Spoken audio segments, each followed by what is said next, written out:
Welcome back to Mr. Nightgrim. Tonight's voyage takes us into stories that cruise lines would rather erase. A mother found dead in a stranger's cabin, a woman who woke bound and helpless beside the man she trusted, a fiancé who stepped out for a cigarette and was never seen again, and a gambler who vanished into the sea after one last hand. Hit like and subscribe for more, and if you've lived anything this chilling, share it below, we would love to hear. Now, let's begin. We thought the cruise would be an escape. 10 days around the South Pacific, a new year beginning in warm water and bright sun. For Deanne, it was more than a vacation. She'd saved for 2 years, every spare dollar from shifts at the hospital, every coin jar scraped together to afford it. She was a single mother of 3, and she could only bring one child with her, her youngest daughter Talia. The plan was simple. Deanne, her sister Alma, Alma's daughter Karianne, and Talia would share a cabin. 10 days, 9 nights, one chance to breathe. When the ship, the Pacific Sky, left Sydney on September 23, 2002, everything felt lighter. The decks gleamed like they'd been polished just for us. Brass rails, white paint, the smell of salt already clinging to the air. Crew members in white, pressed uniforms smiled with teeth too perfect. Passengers clinked glasses at the sail-away party, where music shook the floorboards and cocktails flowed like fountains. I remember watching Deanne there, her face finally uncreased. She was laughing. She had a strawberry drink in one hand, her other arm looped around her daughter Sip's shoulders. "This is it," she told me. "This is what I've been waiting for." We didn't know that only 2 nights later she would vanish. Dinner that evening was ordinary, at least as ordinary as dinner on a cruise ship can be. Linen napkins folded into impossible shapes, soup courses carried under silver lids, waiters moving like dancers between tables. Diane had dressed up for it. A fitted top, perfume faint but deliberate, earrings that caught the low amber lights. The girls were tired. After dessert, Alma and Karianne took Talia back to the cabin to sleep. Deanne walked them down the corridor, kissed her daughter goodnight, then turned to me with a grin. "I'm going dancing," she said. "One night I get to feel young again." I watched her go, her heels clicking across the carpeted hall toward the nightclub at the far end of the ship. The neon letters above the door pulsed faintly in the haze of cigarette smoke and bass. That was the last time I saw her alive. When Alma woke the next morning, Deanne's bed was still neatly made. The white sheets were undisturbed, pillows fluffed the way the steward had left them. At first, Alma thought she'd gone for breakfast, maybe up to the deck early. But when announcements for breakfast ended, and Deanne still hadn't returned, unease took root. She asked staff to page her. The announcement crackled through the intercom. "Would passenger Diane please report to the medical center?" But the voice didn't carry hope, it carried finality. Alma was summoned to the ship's SIP's medical center. There, under harsh fluorescent light, a uniformed officer told her words she would never forget. "Sit, I'm sorry, your sister has passed away." No explanation, no detail, just that phrase. When Alma demanded to know what had happened, the staff hesitated. She was found in another cabin, they finally admitted. A cabin that was not hers. A cabin occupied by 4 men we did not know. We weren't allowed to see her immediately. They told us there were formalities, that the situation was under review. Hours later, they confirmed she had been found unclothed, on the floor, dead. There was bruising on her arms, marks on her legs, and a faint chemical smell around her lips, though at the time we didn't understand what it meant. The men in the cabin, strangers, claimed they had found her already unconscious, that they had no idea how she had ended up there. Their names were not given to us. They were not confined, not held. They continued to walk the decks, eat meals, sip drinks, while we were left locked in grief. Alma asked why the police had not been contacted. The officer replied flatly that investigators would meet the ship at the next port. We would have to wait 2 days. 2 days. That meant 2 days of seeing those men in the restaurants, the pools, the hallways. 2 days of knowing her body was locked in some sterile room below while passengers danced above. Those 48 hours felt like a fever dream. Crew members dodged questions with corporate lines. "We understand this is difficult. We are doing all we can. The company will be in touch." Passengers whispered. Rumors spread faster than the ship itself moved. Some said she'd drunk too much. Some said she'd taken drugs. Others said she'd been seen leaving the nightclub with someone. By the time the ship docked in Noumea, 100 different stories had already drowned the truth. All we knew was this: her daughter, only a teenager, had to sleep in the same cabin where her mother Sip's empty bed lay untouched. And every time we pressed for information, we were told to remain calm. When detectives boarded in Noumea, we thought answers would finally come. They spoke to crew, to passengers, to us. They promised transparency, but they kept their notes close, their expressions tighter. It wasn't until weeks later, back in Australia, that the first real detail emerged. Toxicology reports showed Diane's system contained high levels of GHB, a spiked drink drug. We were stunned. She wasn't a drug user. She wouldn't have touched the stuff. Someone had given it to her. Someone had laced her drink or pressed it into her hand. The realization was worse than grief. It was violation. Yet the cruise line issued no apology, no statement of responsibility, no explanation of how a single mother had gone from dancing at a nightclub to being found dead in a room full of men she didn't know. They called it a tragedy, an unfortunate incident, and they carried on. We never saw the cabin where she died, but witnesses whispered about it. Passengers who passed by claimed they saw the door ajar, saw shadows moving inside. One said the steward looked shaken when he emerged, white as paper, whispering to another crew member before both vanished below. No photographs were ever shown to us, no full report shared, just a sterile line: body found on cabin floor unclothed. But survivors who heard fragments told us different things: that the room smelled of vomit and sweat, that the sheets were stripped, that her belongings weren't there, because of course they had never belonged in that cabin. And still, the four men walked free. Back in Sydney, a coroner's inquest finally began in 2006, nearly 4 years after her death. 4 years of silence, of unanswered questions, of her children growing up without their mother. The inquest revealed what we suspected: that she had been incapacitated by drugs she did not choose to take, that her death was not natural, that the cruise line's delays had crippled any chance of justice. But even then, details were smudged, testimonies conflicted, evidence was misplaced. Crew members suddenly couldn't sit recall. Every avenue bent back toward the same dead end. No one held responsible. For Talia, those days remain frozen. She remembers her mother kissing her forehead after dinner, promising they'd go shopping the next day in Noumea. She remembers waking in the cabin, expecting her mother to be there, and hearing instead her aunt's trembling voice. "Your mum's not coming back." Hearing instead her aunt's trembling voice. "Your mum's not coming back." She remembers asking why, and no one giving her an answer. Even now, when she walks past a nightclub, she hears the echo of bass lines and imagines her mother smiling under strobe lights, unaware that her drink had already been poisoned. Cruise lines market themselves as floating paradises. They talk about safety, about families, about joy. But what we learned is this: once you are at sea, the truth is theirs to control.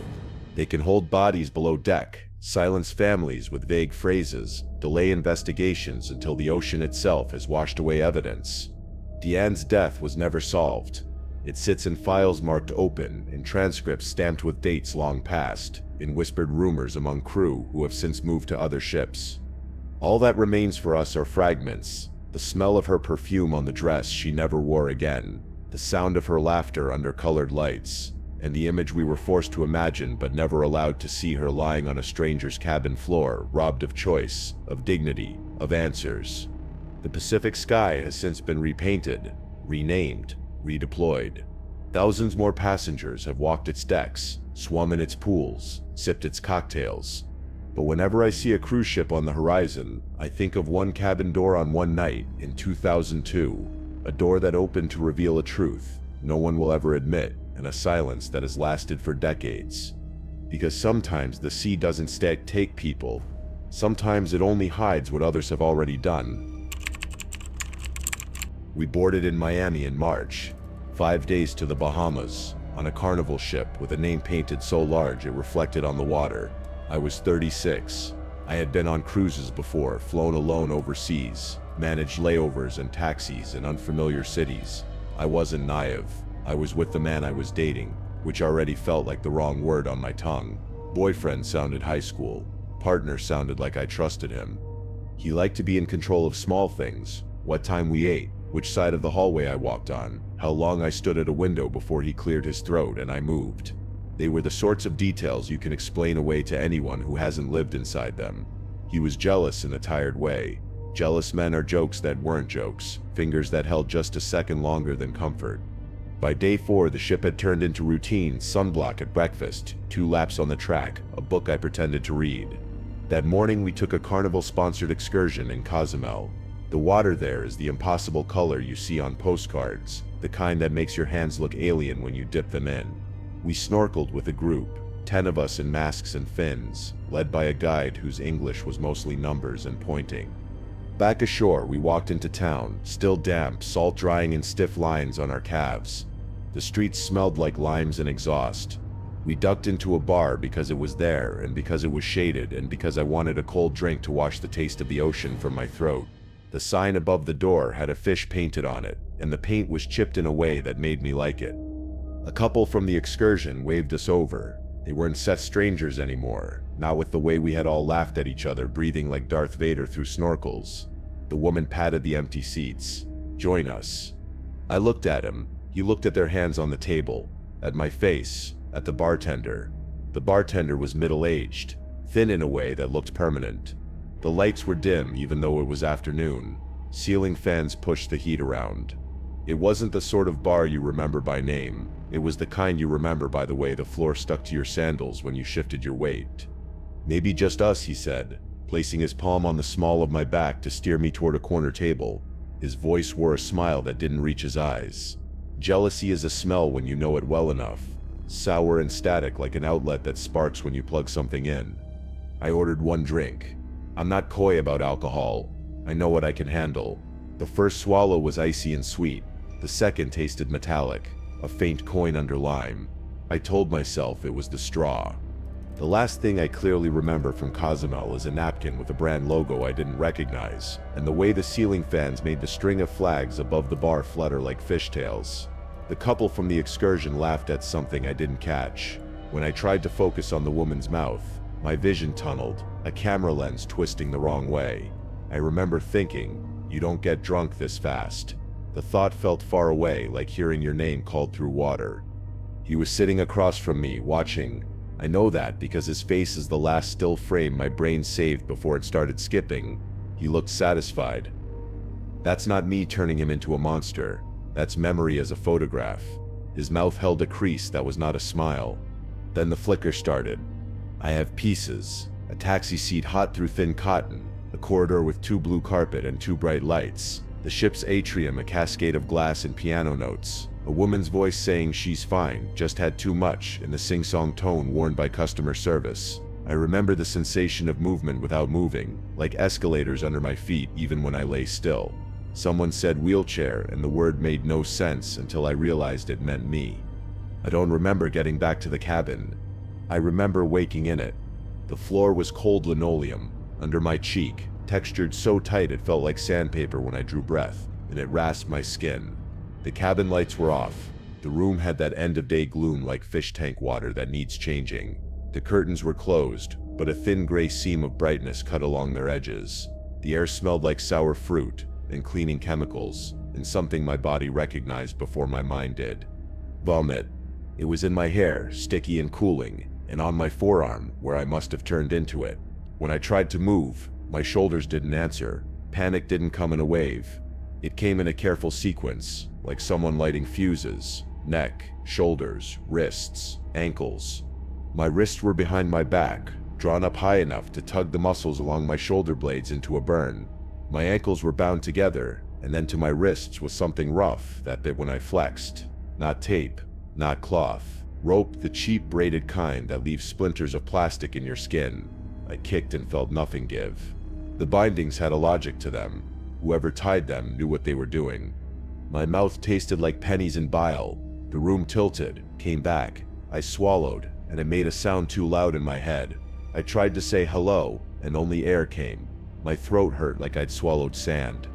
There was someone in the room. I felt it before I saw it. The shift of air, the small sounds people make without knowing. Fabric against fabric, a shoe's sole whispering on linoleum. The bathroom door clicked. I turned my head toward it. The world did a slow drag to follow. He came out. He didn't say my name. He didn't say anything. He stepped around me like I was a suitcase he'd left in the way, picked up a bottle of water from the vanity, cracked it, and drank. Water ran from the corner of his mouth, and he didn't wipe it. He looked down at me the way men look down at things they believe they own. I said, "Please," and heard the word as if it came from the vent. He squatted so his face was level with mine. His eyes were very calm. Calm scares me more than rage. Rage is loud and sloppy. Calm is geometry. "You were embarrassing," he said softly, like a teacher correcting handwriting. "You don't remember?" Everyone saw. "I'm sick," I managed, though sick was not the right word. "You're safe." He reached out and dragged the back of his knuckles along my jaw. Not a caress, an inventory. This is what could happen, you understand? When you talk to strangers. His breath was mint. The cabin swayed, and the curtains whispered. The engines hummed through the floor, into my cheekbone. He stood, left me, came back. Time hiccuped. Once, when he returned, he carried a hand towel. He wiped the floor near my face in a little crescent and made a disgusted sound. Another time, he nudged me with his foot. Not hard. A test. I slid an inch, and gravity finished it. I begged because eventually everything learned comes down to that. I told him I wouldn't tell anyone. I told him I wanted to see my daughters again. I told him my head hurt, that I needed a doctor. He tilted his head like he was listening to a song in another room. He hit me twice. Not wind-up. Not theatrical. Quick, efficient impacts that made light flash behind my eyes. He slapped me another time. Open-handed, with the flat crack that feels worse than it sounds because your skin registers the insult, and your nerves register the heat, and your brain registers who is allowed to do it, and why. He dragged me once too, hooked his hands around my tied arms, and hauled me 2 feet to the left so the sick wouldn't touch his shoes. The movement lit my shoulder blades on fire. I bit my lip to keep from giving him the sound he wanted. He left the cabin. I heard the door open and close. The hallway told on him. The giggle of drunk strangers, the slow roll of the ship turning them into pinballs, the faraway clatter of a room service cart. When he came back, he turned the bathroom light on, and the thin line under the door turned the room into a bad photograph. Hours do strange things in a sealed space. The air went colder, the hum rose and fell. Someone's laughter spooled through the wall and got cut. I may have slept. I don't know. Every time I blinked, the same scene was still there when my eyes opened. Curtains breathing, bathroom glow, the rope burning into skin. Once he knelt behind me where I couldn't see, and I felt his fingers on the knots. Hope flared so bright I tasted metal again. Then he tugged them tighter, testing, and the noise that came out of me wasn't a word. He made an approving sound, a low like checking the set of a knot on a boat. "I told you," he said to the air. "This is what could have happened." "What did happen?" I whispered to the floor. He didn't answer. The cabin had become a stage, and he had decided not to have lines. There were moments that felt like hallucinations. I heard knocking, soft, rhythmic, like someone tapping on the wall in the next cabin. I turned my head and the sound stopped. I heard a woman singing under her breath in the hall in a language I couldn't place, and then it became the ship's ventilation. I thought I heard my phone buzz on the vanity with a text from my daughter, and when I focused that hard, the black speckled with gray. At some point, the gray at the edge of the curtains became a stripe. The stripe became a shape. Morning slid along the floor to my face and made the skin there feel tighter. My bindings had dug grooves by then. When I shifted, fluid stuck and pulled where my skin was raw. The room smelled like old citrus now, like the cleaning spray had finally won. I couldn't tell you what made him decide. Maybe it was the light, maybe it was boredom. He walked behind me. The rope unspooled with the sound cheap rope makes, a granular hiss. Blood returning to hands is a pain so sharp it feels like insult. My fingers were not hands for a full minute. When he tied off the last loop, the movement made my wrist bones cry. And then air where there had only been weight. One knot went slack, then another. My arms fell forward like they belonged to someone else. My ankles, meanwhile, prickled awake and stung. He rolled me onto my back. My skin stuck to the floor and unstuck. He lifted me, not gently, not roughly, and deposited me on the bed like a dog being put into its crate. He pulled the cover to my waist with a considerate gesture that made bile rise again. When I opened my eyes enough to make his shape into a person, he was dressed, clean shirt, belt buckled, watch on. He had earbuds in. He was scrolling his iPod with his thumb, that absent, content little half-smile people have when they're choosing the next song. He saw me looking and held up a sheet of paper the way a substitute teacher holds up a note. He tossed it so it landed on my stomach and slid to the blanket. "Guest services stopped by," he said. "You said cut off. Can set hold your liquor." The paper was shipped stationary with a logo at the top and 3 sentences printed in stiff, polite font. "Due to a demonstrated inability to responsibly consume alcohol, bar service to your account has been suspended for the remainder of the cruise." He put his earbuds back in. Music spidered faintly, tinny and cheerful. He tapped his foot. Outside our door, a steward's cart rattled by, and a soft envelope slid under the threshold and came to rest on the carpet like a mouth that had just finished speaking. I stared at that letter until the letters blurred. My hands shook, not because of what was written, but because of what it meant. The cruise line already had its version of the story, and in their version, I was a drunk, a liability, someone who had humiliated herself and needed to be cut off. Nothing about rope burns, nothing about waking tied on the floor, nothing about the hours I spent begging. He watched me read it, earbuds still in, swaying his head as if this were just another morning on holiday. The casualness was what gutted me. He hadn't denied anything. He hadn't explained. He didn't even acknowledge the state I was in. The silence wasn't an accident. It was his weapon. I lay there, untied but not free, because freedom requires something more than the absence of rope. It requires a door you're able to walk through. And I knew that if I staggered toward the hallway and showed myself to strangers, I would already be dismissed. The letter was proof of that. They had labeled me drunk, embarrassing. My voice would be noise against their paperwork. I showered when he left for breakfast. My hands trembled so violently that I dropped the soap twice. The mirror reflected a face. I half-recognized, eyes swollen, hair knotted with dried vomit, streaks along my arms where rope had bitten deep enough to leave raw welts. I took photographs. A friend back home had once told me, if something ever happens, document it. I never thought I'd use that advice. I held my phone out, captured the bruises, the redness. My skin looked like a map of something terrible, each mark a destination I hadn't chosen.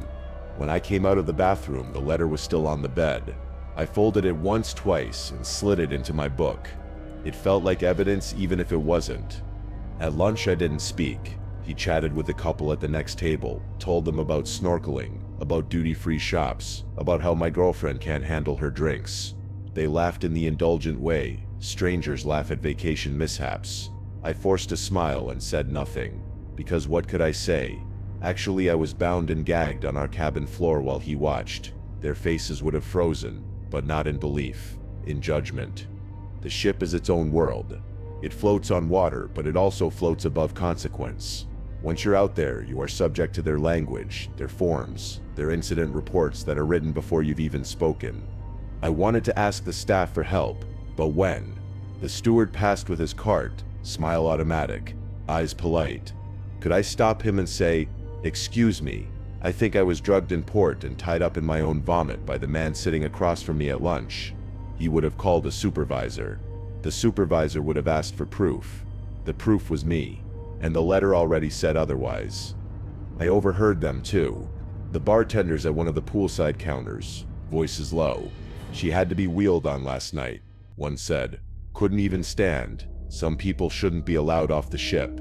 Laughter followed. That was my reputation now, written in whispers before I had a chance to speak. Nobody asked where I'd gotten the rope burns. Nobody wanted to. Back home, weeks later, he came to my house, knocked on the door, held out flowers, said he was sorry for what happened.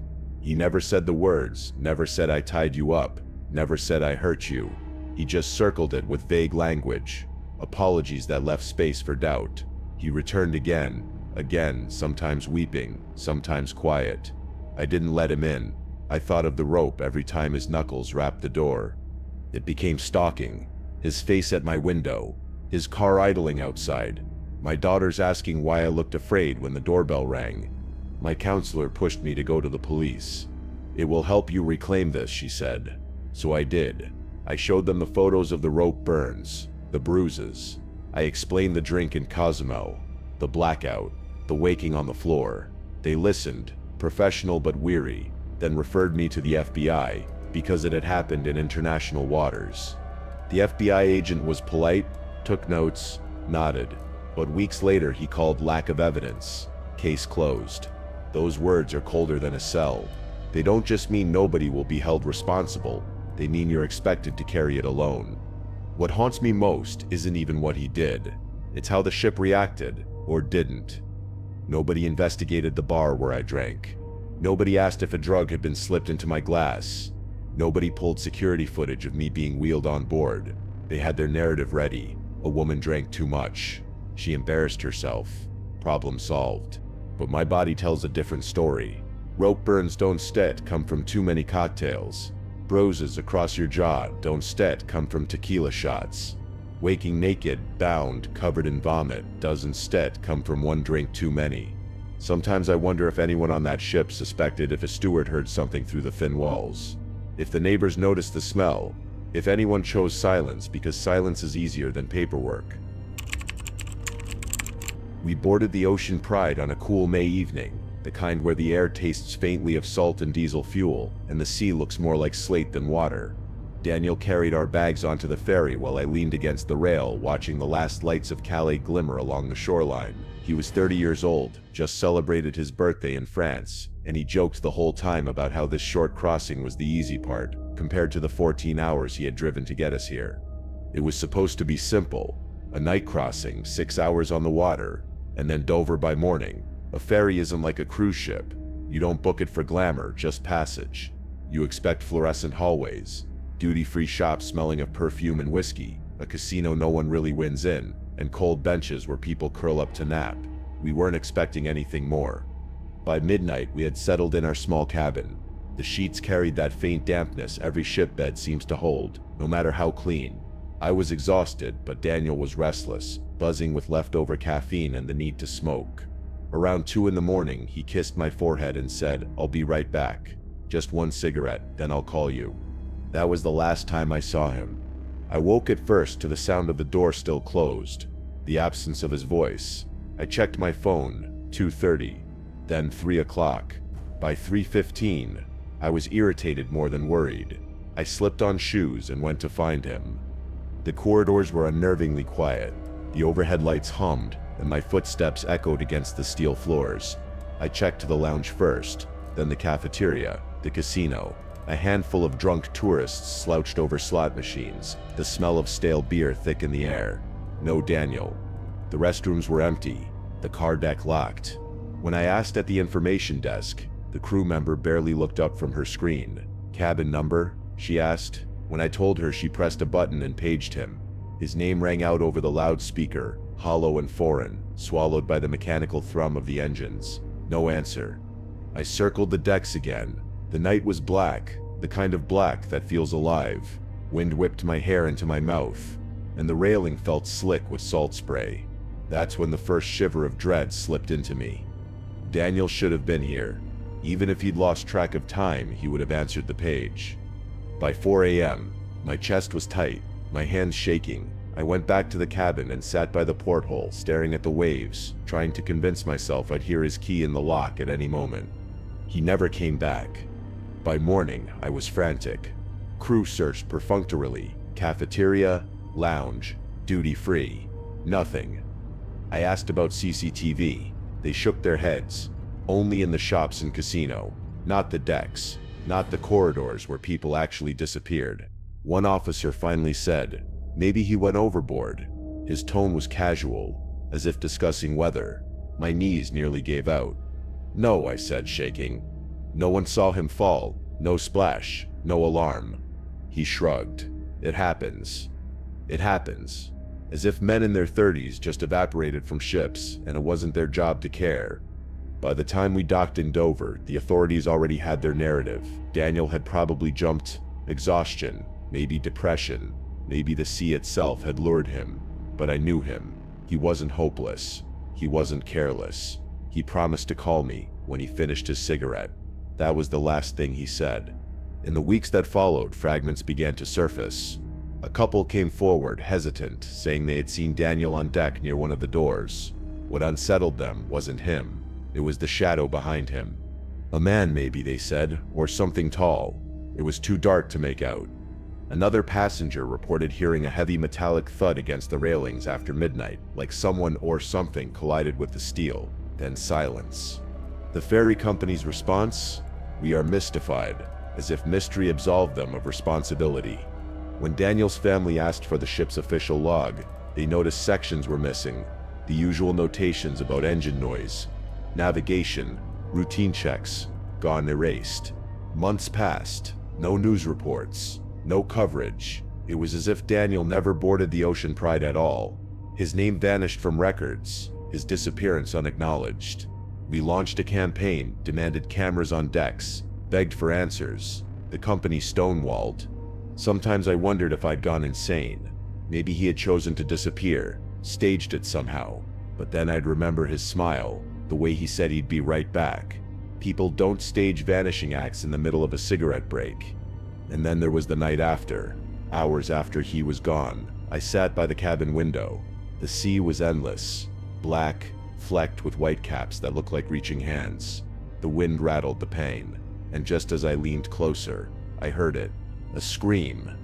Faint, stretched thin by distance, carried on the gusts. So faint I almost convinced myself it was the ship's machinery. But it wasn't mechanical, it was human. A man's voice, ragged and desperate, torn apart by the sea. I froze, unable to move, nails biting my palms. Then it was gone, swallowed whole by the waves. Weeks later, as the petition for cameras gained traction, Daniel Sepp's sister received an email. No subject line, no signature, just a sentence, stark and untraceable. He didn't set fall, he was taken. The words burned into me, more chilling than the silence ever was, because for the first time someone else admitted what I had felt all along. Daniel hadn't jumped. Something darker happened on that ship, something no one wanted us to see. And if the cameras had been rolling, maybe we would know the truth. After that anonymous email, nothing about the world felt safe anymore. The sea had already swallowed Daniel, but the message suggested something worse, that someone had helped it happen. I showed the email to the authorities. They dismissed it immediately. Probably a hoax, one officer said, leaning back in his chair. People get weird when cases go public. But the email address was untraceable. No metadata, no origin point. It was as if someone had typed it on the ship itself and then erased their footprints. Daniel's family pressed again for the ship's logs. What we finally received weeks later was incomplete, jagged, with whole sections missing. Normally, the engineers recorded the steady thrum of the engines, the minor shifts of course, the routine checks. That night, hours of notes were absent. Technical oversight, the company said. But the missing section aligned almost exactly with the time Daniel vanished. To anyone else, maybe it looked like negligence. To me, it looked like concealment. Through the campaign, more passengers began contacting us privately. One woman said she remembered seeing Daniel on deck but had looked away quickly because she noticed someone else behind him. I thought they were together, she whispered over the phone. But something about the man Sip's posture bothered me. Too close, too still, like he wasn't set smoking, wasn't set leaning, wasn't set doing anything but standing right behind him.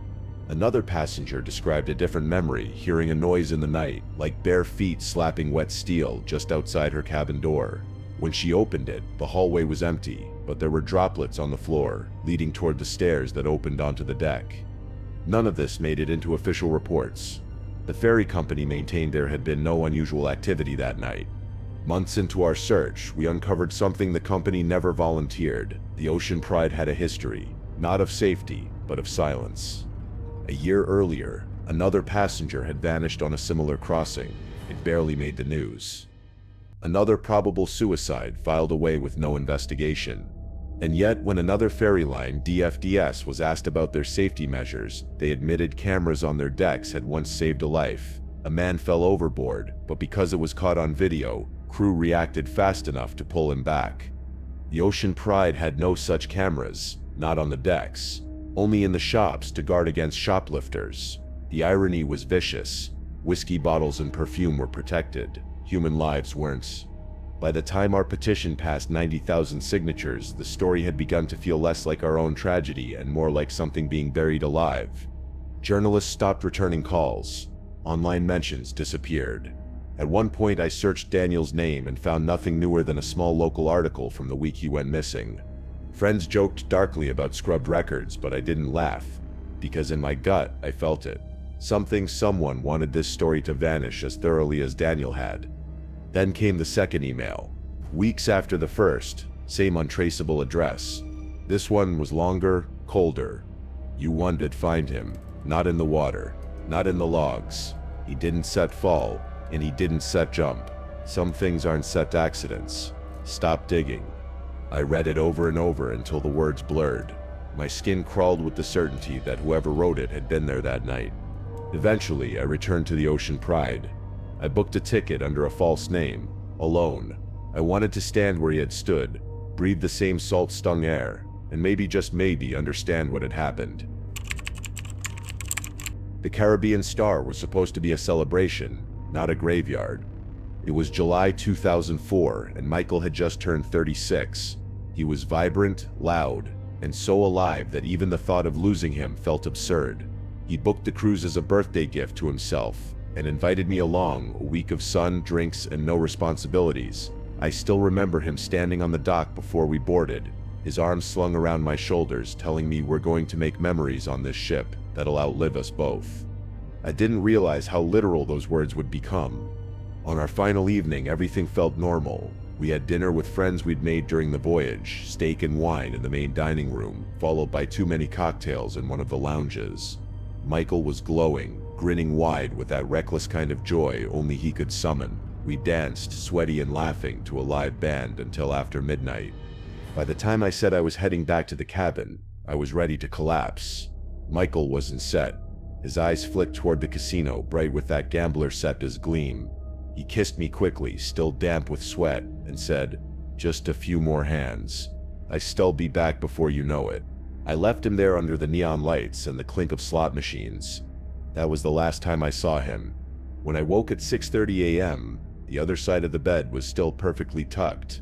I thought maybe he had crashed on a couch in the casino, but when I checked, the tables were empty, the slots still ringing with strangers' coins. Michael wasn't there. I searched the lounge, the bars, even the late-night buffet. By 8 at that clock, panic was setting in. I went to the front desk and told them my fiancé hadn't returned. They paged him over the loudspeaker. His name echoed hollow through the ship. "Michael Donovan, please report to guest services." No response. By mid-morning, they pulled the surveillance footage.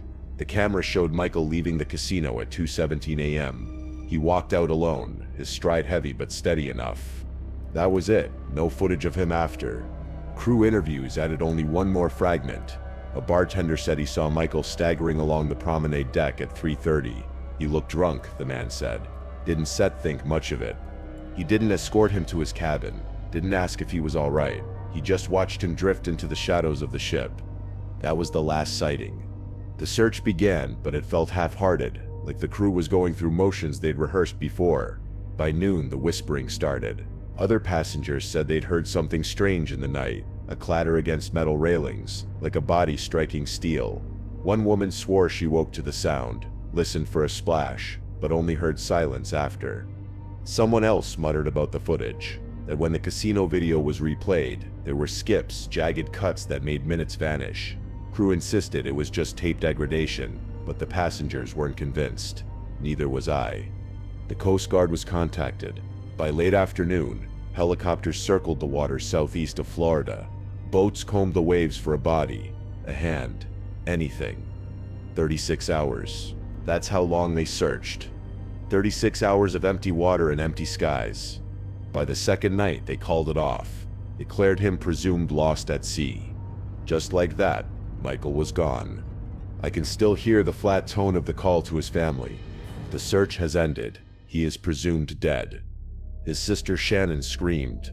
His mother wailed, begging to know what that meant, how they could just presume, and all I could do was sit on the cabin bed, numb, staring at the door he never walked back through. I thought about the last kiss, the promise of just a few more hands, the stupid clatter of chips on the casino table, and how I hadn't dragged him back with me when I had the chance. Michael had 3 daughters, Jessica, Shelby, and Kaylee, children who still waited for their father to come home. who didn't understand why the sea could take him so quietly. His family set an empty chair at every birthday dinner. They lit candles in front of his picture. His absence became a physical thing, heavier than presence. I couldn't watch a cruise commercial again without choking on tears. If someone had walked him back to his cabin, maybe he'd still be alive. If there had been cameras on the deck, maybe we'd know what happened. Instead, we had whispers and fragments. A dull crash on railings in the night, a drunk man seen staggering alone, skipped footage, minutes erased. The sea had taken him, or someone had helped it along. And yet, when the Caribbean Star sailed the same route months later, some passengers swore they heard something, a voice carried by the wind, slurred and broken, calling out across the waves. "Help me, guide me home." The Coast Guard left. The ship sailed on, but the whispers never stopped. Even as I packed Michael's things, I caught fragments of conversation in the hallways, in the buffet line, whispered over clinking glasses. "Did you hear that noise last night?" Like someone slammed against the railing hard. I swear I heard a splash, but then nothing, just the engines. Passengers clung to their stories, but none of them made it into official reports. The Caribbean Star wanted one version only. Michael had been drunk, he wandered too close to the edge, and the sea claimed him. Simple, clean, closed. But nothing about it felt clean. I asked to see the footage again. The grainy video showed Michael leaving at 2:17 a.m., stumbling but smiling, one hand shoved in his pocket, the other holding a drink. But when I watched carefully, the frames weren't smooth. Whole minutes seemed to lurch forward, skipping. Technical issue, the staff insisted. But passengers muttered it looked more like someone had cut it, trimmed the reel, edited out whatever came next.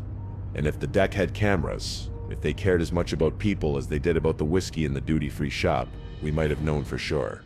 The bartender's statement stuck with me. He claimed he saw Michael on the promenade deck around 3:30 a.m., drunk, swaying, but alive. That was more than an hour after he left the casino.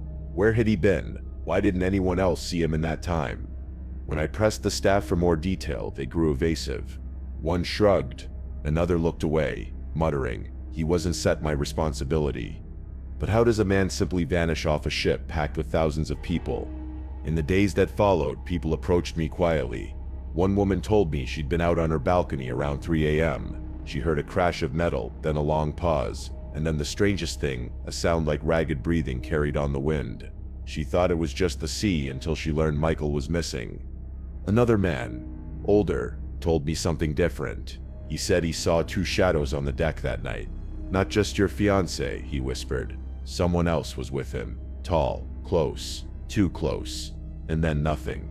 When I asked him to give that account to the crew, he shook his head quickly. "They don't want me involved. You shouldn't push it either."